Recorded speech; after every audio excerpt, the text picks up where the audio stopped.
word why. What a curious word. The kind of word that can make us cringe, feel defensive, or even distant.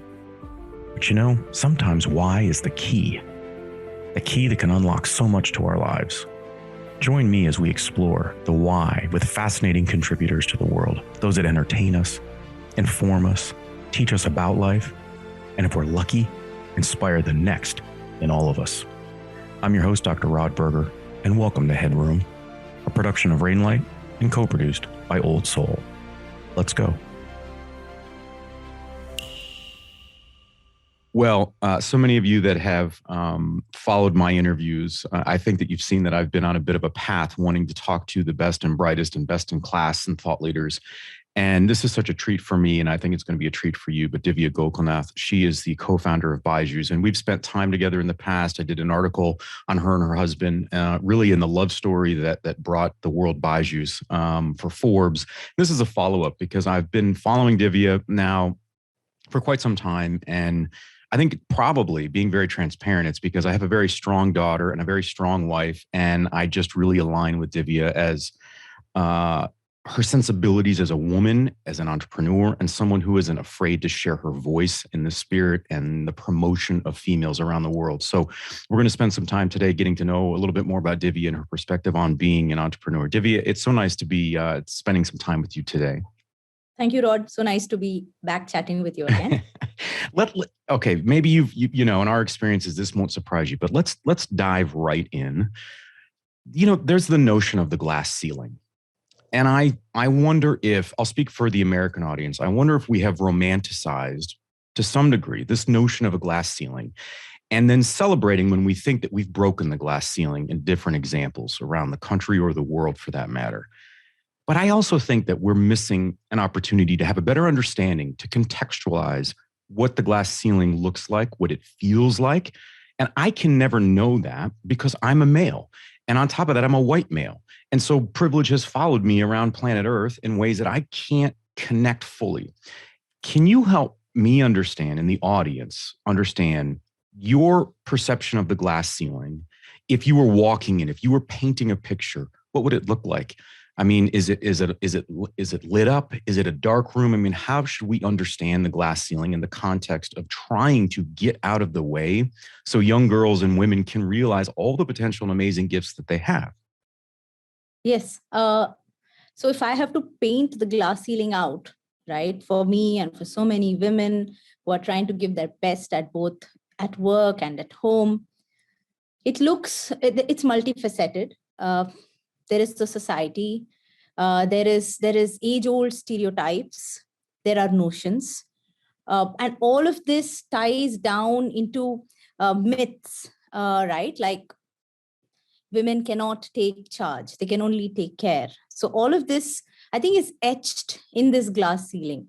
So to shatter it, for me, it's multiple layers, and all stakeholders build the ceiling together. So it's the family that can play a role. There is the environment in which you grow up. There is the organization in which you work.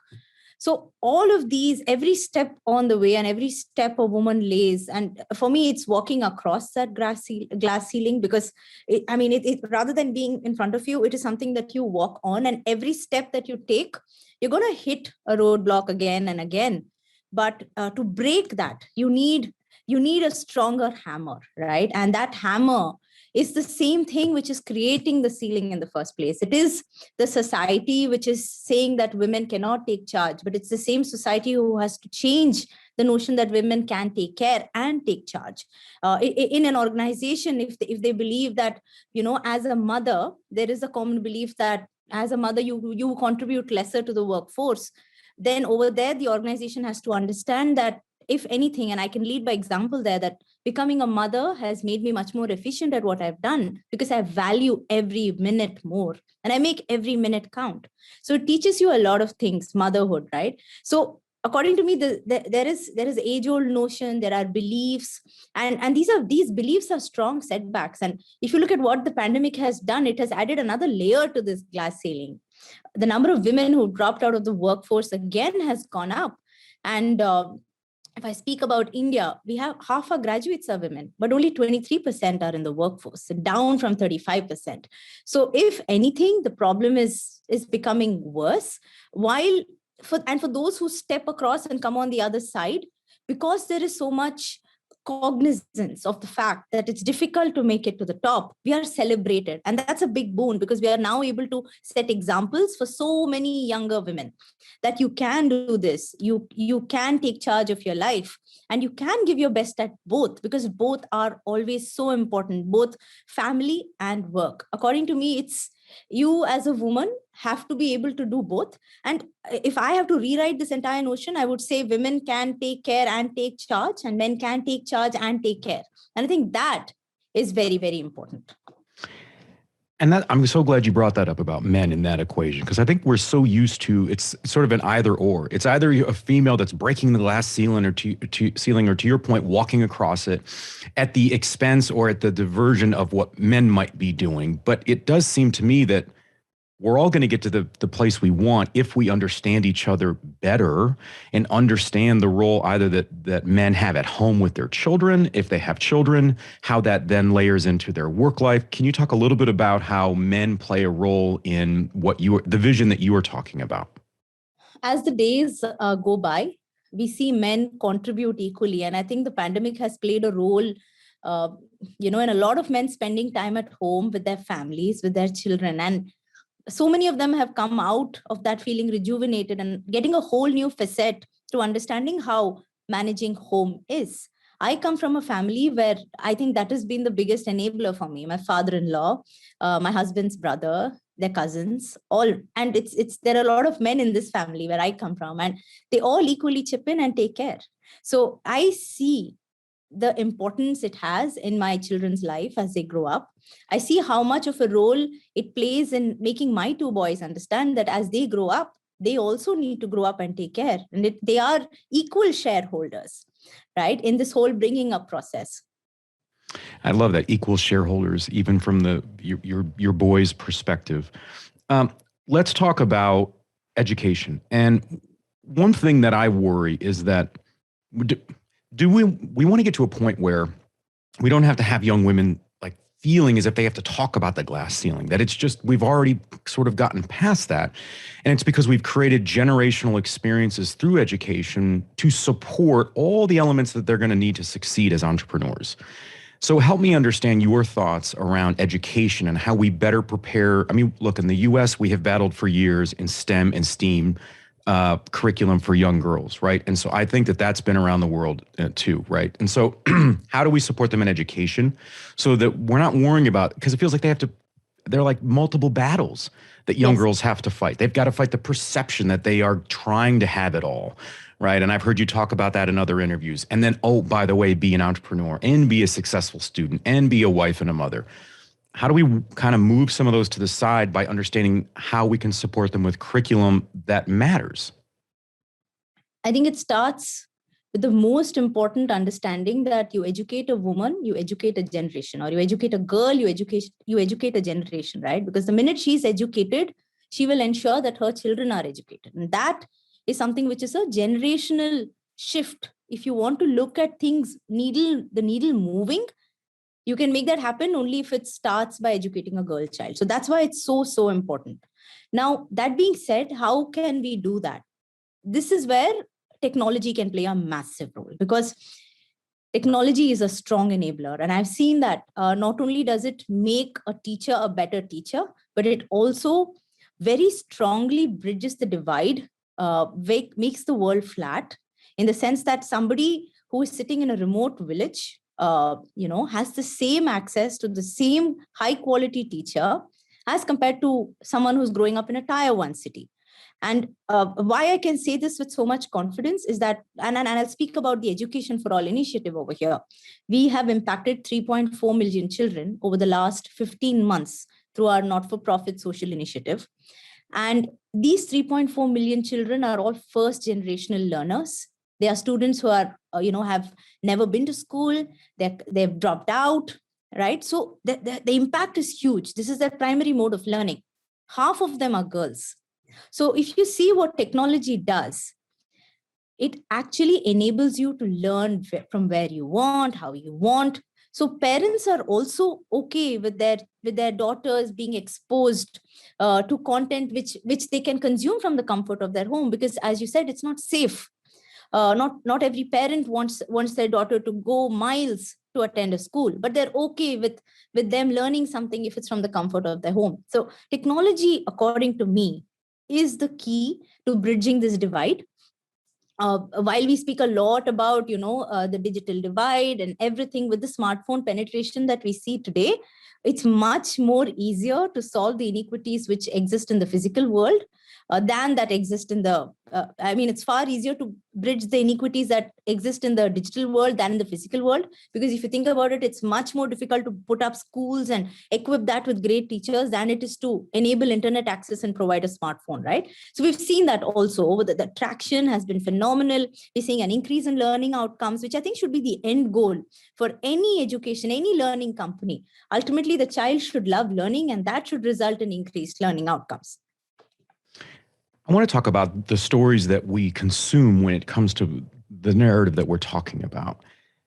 Because you made a great point there about parents, right? So the parents will see, let's say, a young girl that is embracing technology, which is opening her eyes into the possibilities. What kinds of stories do we need to be reading about, seeing in the movies and on TV that don't just sort of prop up and say, oh, look at this one female that did something amazing, but how do we start to integrate in those stories so that we're seeing it over time, so that it's a collective experience where you start to say to yourself, oh, wow, I'm so used to seeing, young girls starting their own businesses and and achieving sort of the things that we had left, at least in Hollywood, for men to achieve. How do you think about story as a powerful lever in what we're trying to accomplish? Stories with a narrative which shows you generational consequences, right? Where you see that the impact is beyond a generation. Those are the stories that we need to see. Stories where we see, and I'll give you an example. There is a village in India where there are girls who, to escape child marriage, play football. And so they follow that as a passion for their sport. And this, postpones or gives them time to get married, and they want to run away from child marriage. So we have to like, and I know that you speak about, it's not about every time you educate a girl, it's a victory for the family. And there are so many such victories that we see across the world today. So it is in these the stories, but unfortunately, and education is an investment where you don't see returns in a day. You may not even see it in a year. You need to wait for years. It's much easier to show the outcome of building a shiny bridge than to show one of an educated mind. But I think that's where the power of storytelling can help us. The stories that we see should be about the impact that it creates what the impact that education creates. We're already seeing that happen, because especially young countries with, a high demographic dividend, for them, it's a double-edged sword. So you having such a young population uneducated is a recipe for disaster. But on the other side, it has the potential to change the world. So according to me, these are the stories that need to be spoken about, the stories of how education can create success, not just for that person who is getting educated, but for the next generation. Let's turn the topic to you specifically. Let's talk about how you've changed as an entrepreneur. One thing that I've really enjoyed, and as an outsider, I have noticed even over the last year, or since our last interview, outside of seeing you in San Diego a few weeks ago, is it feels like you have really come into your voice, where you are, even in your LinkedIn post, you are sharing quite a bit about your perspective, and there's a lot of passion that is coming from that. It is not just a sort of co-founder business speak. When did you start to feel that? I mean, when were you aware that, I get the sense that you're probably very much like my daughter and my wife, with strong opinions since day one, right? And I think that's incredible. But when, as an entrepreneur, did you start to feel comfortable in your skin, in that saying, being able to say, you know what? I think people are going to listen. I think that there's an audience for this, and I'm going to walk into really who I am as a woman. Was there a point in time where you started to feel that and embrace that? There's no single line answer. But maybe if I reflect back on how I started the journey 14 years ago, as a teacher, I always had an audience to listen to what I had to say, right? So the first class was 100 students, and I had students who looked up to me to help me create an impact in their life. So that has shaped me. And I think over the years, from moving from an individual contributor, because when you're building a company, there are so many things you do it on your own, uh, from finance to HR to sales to marketing to support. You learn so much when you move grounds up, that at one point you start realizing the focus has to be on enabling people. So maybe the turning point for me was when I was able to nurture and enable more leaders in the system, when I was able to have many more Divyas in the organization who could do things much better than me. And I would proudly say that today, be it teaching or be it support or be it, brand. But all these people are able to, I would hope, take inspiration from what I have done and built. And today they are better leaders. And I think the strength of a leader is in enabling more leaders around them. And I've seen, and a lot of them are women, a lot of them are men. All of these people getting out of, it's about doing things out of your comfort zone. If you're an entrepreneur, you cannot, you have, while you grow big, you also have to move fast. Sometimes I feel like an elephant with wings because we are such a big company, 40,000 people, but we are flying. And that's not easy to do. So what I've come to understand is that even with growth and expansion, agility is key. And these are the few ways in which, and why I speak so much is on LinkedIn, is because that's where a lot of people ask us, right, what did you do, what did you do right? The fact is there are a lot of things that we would have got wrong, but there are a few things that could have worked. So what I share is with the hope that many more people don't have to really make those many mistakes to come to the right answer, that they're able to build on the strengths, and just and it's all about experimentation, right? Like any business that you build, there are 9 things that won't work, but one thing that will work and work big. So it's with the hope of creating an ecosystem of so many more entrepreneurs. I hope there comes a day, Rod, where we don't have to say woman entrepreneur or woman leader, and there is no gender attached to the word leader and entrepreneur. That is my hope. But unfortunately, today I'll have to say that I hope that there is an inspiration for women to go out there and take charge and set examples for others to follow.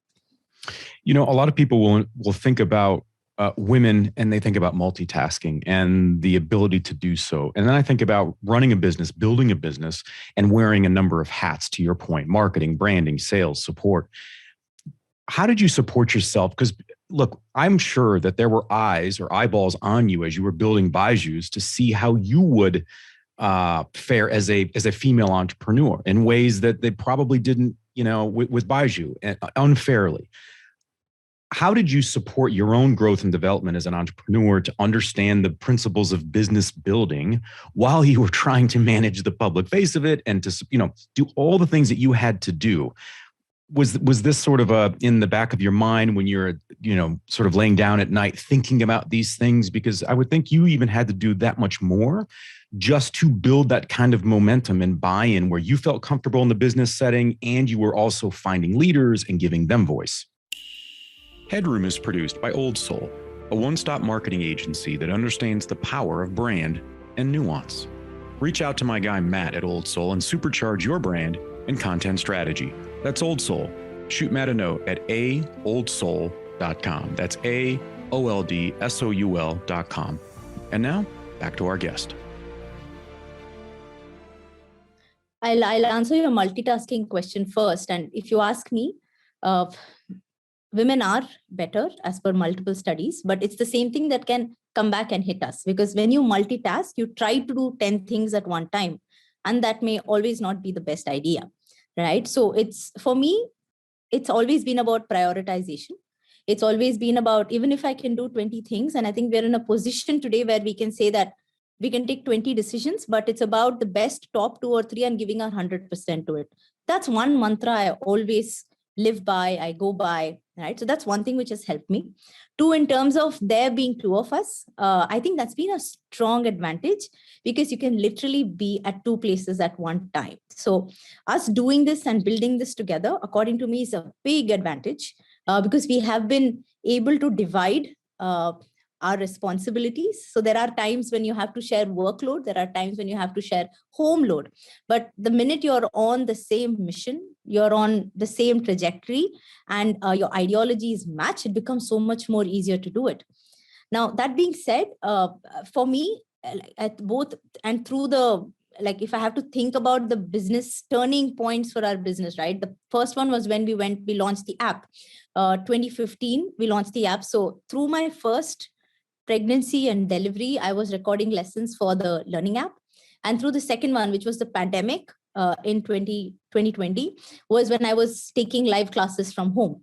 So if you ask me, see, it's just about what is required of you at what point of time, prioritizing what is needed at that moment for the business. And like I said, once you build that rung of leaders who believe in the company like you do, and it's not just Baiju and me. If you look at the founding team, we are 5 students and Baiju, right? And all of us are here even today. So if you have that single-minded goal, if you have consistency in leadership, if you have a passionate team who is super fast at execution, moves towards a particular goal like a family, then it becomes very, very difficult to stop you. And I have no doubt that nothing's going to stand in your way. Let's talk about sort of continued growth and development for yourself, because again, now you have 40,000 employees. You have, you're serving kids all over the globe. What are the areas for yourself when you think about being an entrepreneur that you want to continue to grow in? Because I don't get the sense from you that you feel like you're sort of you've accomplished it. that you want to continue to grow and get better and be more thoughtful in the ways in which you think about business and people. So how do you think about that? Do you think in terms of yearly goals, quarterly goals? How are you approaching that as an entrepreneur? Yeah. So while we have yearly goals and monthly goals, we also break that down into weekly and daily goals, because innovation is key here, and lightning fast execution is the way of the day, right? Otherwise, we won't be able to achieve with the way in which things are turning out. Now, that being said, personally for me, it's about how can I do something better than I did it yesterday? And that could be on multiple fronts. Am I impacting children better tomorrow than I did yesterday by giving them something which is adding more value to the way they learn? Can I give them more options in the way they learn? So if you look at, just to give you an example, today we have formats ranging from online learning with multiple class ratios. So, and then we also have hybrid learning formats. So we're opening 500 physical centers in India where and it's not just physical, this is hybrid learning centers where we blend the best of online and offline learning. So for us, it's about, are you continuously innovating and doing something better? So one would be the formats of learning. Second would be about bringing in the right leaders. So if you look at all the acquisitions and partnerships, which we have over the last 18 months managed to create and build an ecosystem for the student. And I would call them partnerships. Actually, I wouldn't even call them acquisitions. From Osmo to Tinker to Epic to Great Learning, all of these, and Akash in India, we're all coming together to create something which is better for the student, create something which adds more depth in the product, increases the number of age groups that we're offering learning to. So it's about, can we increase the plethora of offerings that we have, but also go deeper and create something which is very personalized? Because ultimately what we are building is a global product, a global set of products, localized to every country and personalized to every learner. So there is always scope to do more. There is always scope to do better. And what is the North Star for me? The North Star for me is simple. There are millions of students we need to impact across the spectrum.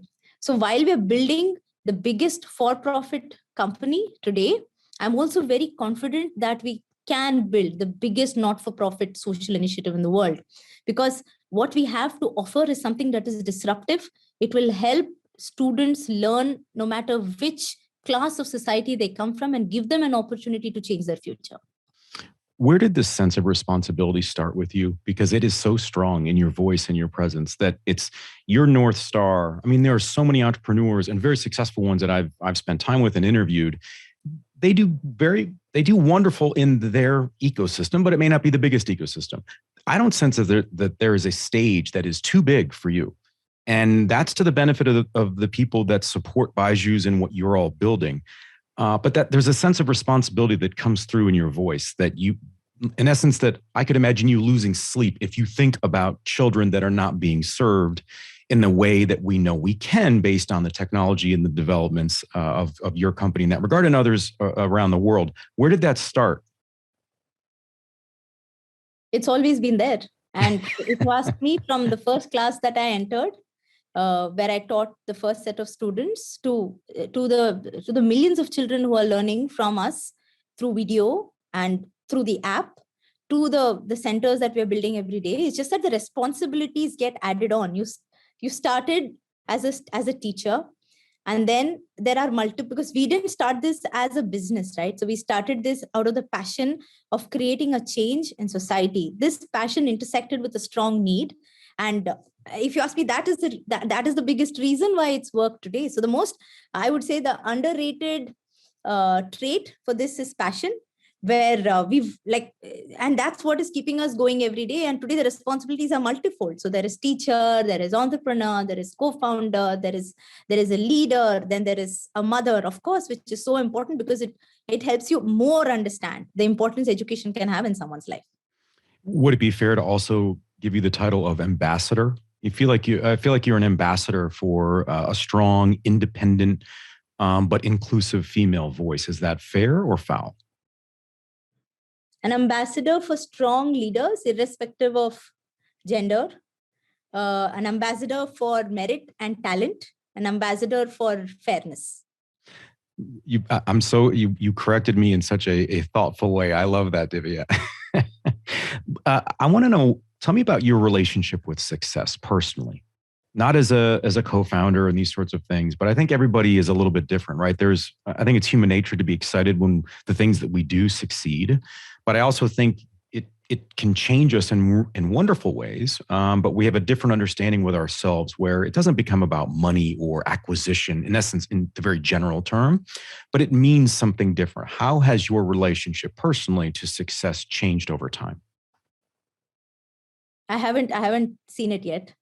So I don't know. Like, I don't think that we have done like something that we can say now we are successful. But little successes are probably in every student's life that's getting changed or impacted. Like, for example, we get calls from students who have benefited from this new way of learning, and they call us and on the helpline, and then every story touches us. For example, a girl who called in and said that she would only learn this way, and she's now able to continue learning because of us. And her mother who takes the phone and says, if I had this in my childhood, I would have done something else. Or so these are if you ask me, or a student who's suffering from cerebral palsy wrote me a message on Instagram saying that for the last 4 years, he's learning with us and he's able to learn only because of us. If you ask me, these are the moments, and this is the reason why we continue doing what we do. But I would not call it success because there is a long way to go and a lot more to be done. So then, okay, so let's answer that then. Do you envision that there will be a point in time where you will be able to say to yourself, we have been successful? Or is there an internal fear or anxiety that if you come to that realization, it might change the motor, the energy with which you pursue all that you do? No, see, the end goal is success, then it would change the energy with which you do, right? But for us, it's the journey which is as exciting as the destination. Although I don't know what that destination is, it's just to do something better than what you've done yesterday. So no.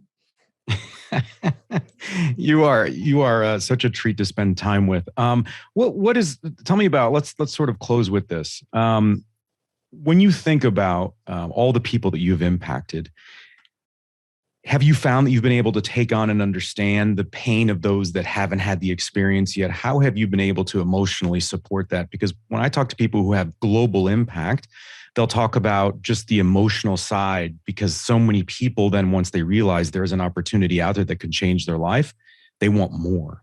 And that I'll give you an example. So I interviewed someone here in the United States that's a part of a very large nonprofit charity for children who are suffering from cancer and other diseases. And he talked about every night he would go to sleep thinking, gosh, if we just did one more project, we could help one more child.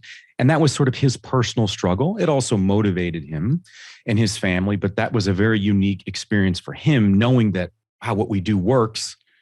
Could we do more? So I'm like, I'm sorry, I just How do you, didn't get the exact question. So so how does that, I guess, hit you when you think about that? Because you get those messages from the child with cerebral palsy. So how do you kind of control that? Because you already have the proof points that what you're doing works and it does have incredible impact. But how do you understand that emotionally when you can think about, if we already have this many proof points and this many students getting impacted day after day, gosh, how do we balance that with the kids that haven't experienced BYJU'S yet? Correct. Okay. So that maybe, okay.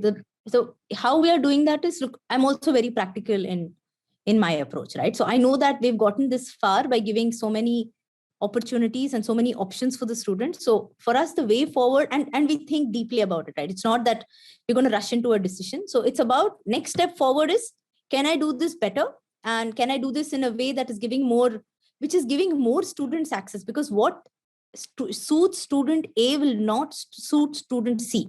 So if you get what I'm saying, what we do is, while we're cognizant of the fact that we've impacted X students so far, to impact the next Y, we know that maybe the same way in which the X learned will not apply to the next set. So over there, what we're thinking about is, can we do it differently? Can we do it better? And can we open up those plethora of opportunities to the previous set of students as well? So for me, the answer to you is more about, look, I know that there is so much to be done, which is why, we every day are at it and on it and thinking about it all the time. But also we also need to understand that whatever we are doing, it's not about a single learner, right? Whatever we do has to be replicated at scale, because only then can you create impact. Because this is something which, you can impact 10 people, 20 people, but real impact is when you can do thousands and thousands of students at one go. So whatever we are building, and like I said, that's a single most thing. Let's do something where we can do this at scale. So we're also working with neurodiverse kids. So we're creating a separate product for them. And we know that if we get this product right, we're going to impact thousands of children who are affected by it. So for us, it's not about one student at a time. For us, it's about whatever we build, one product at a time, but building it in such a way that we're able to impact many, many more students. Let's close with this, Divya. So growing up, I'm 45. In my generation, entrepreneur wasn't a word that we even knew. Someone might own a business. And then as that word sort of got traction, we would then segment and say, well, Rod, you don't have the mindset to be an entrepreneur, or Jason, you do, or Caitlin, you do, or you don't. But I think we're getting into a world now, especially with my children and your children and their age ranges, where being an entrepreneur is just going to be as plain as day. And I just wonder what advice you might have for entrepreneurs in general, because there are generations that have thought to themselves, I don't know if I have it in me to start a business, to be able to handle and mitigate the risk and the anxiety of wearing multiple hats. How do you think about that to support and give advice for the next generation of entrepreneur as they, take on the same journey that you have? You're right about entrepreneurship being, a mindset, right? More than a skill. You can build it over the days if you have the right intent to do so. So few things that have worked for me and both BYJU and me. And I think these are the things, if it's not advice, but stuff that work for us. One is to always dream big and dream bigger each day. And just to give you an example, like when we could fill classrooms, we booked auditoriums, and when we could fill auditoriums, we booked stadiums, because we knew that students would come because content was core to what we did, and it was this high quality content giving better learning outcomes to which students would come and learn better from. So one is that, and to always make sure that whatever you're building is addressing a need in society, right? Because if there is a need for your product, it will sell on its own. It is something that can create impact at scale, and it can have huge, like I say, huge benefits for everybody. You should be aiming to do something that can impact society, according to me. The third is, it's like, and I think we covered this already, it's about goal setting. And while we speak about yearly goals, It's also important to have weekly and daily goals because, you can't predict anything. So there's no point in thinking about too much in the future. It's about thinking about today, tomorrow, the next month, and moving towards it with agility. That's the biggest benefit of a startup. You can be on your toes. You can just move at lightning speed, and that is key when you're building something at this scale. And the team is the most important thing. So getting the right set of people who believe in the mission as you do, who believe in building something which should last for decades to come. So what we are doing, and especially in education, as entrepreneurs, you should know that you're going to give the best years into what you're doing, and you're building something which is going to impact. So we are in it for decades to come. And we are in it for the long term. So I think keeping that mindset when you're entering a business like this, to give it your 100%, because it is like a child, right? So your role cannot be defined in what you build, but you'll have to give 100% of all your effort, dedication, and passion to make it successful. Well, I hope that I've done justice by this conversation, and the energy and the passion that you bring to your work, your family, that it comes through in this conversation. Look, I'll say it. I think you're a fantastic ambassador, and I'm so glad you corrected me, for entrepreneurs of all shapes and sizes across the world. A very, very strong voice. I encourage people to follow Divya on Instagram and LinkedIn, especially if you want to be able to just get some inspiration and understand what it's like to grow a business, but do so with a team, and to do so with very thoughtful, visionary leadership. We want to thank Divya Gokulnath of BYJU'S. I'm your host, Dr. Rod Berger. Thanks for taking the plunge into HeadRoom, where we uncover the why behind the what and who impacting our lives. HeadRoom is a production of Rainlight and co-produced by our friends at Old Soul. I'm your host, Dr. Rod Berger, and this is HeadRoom.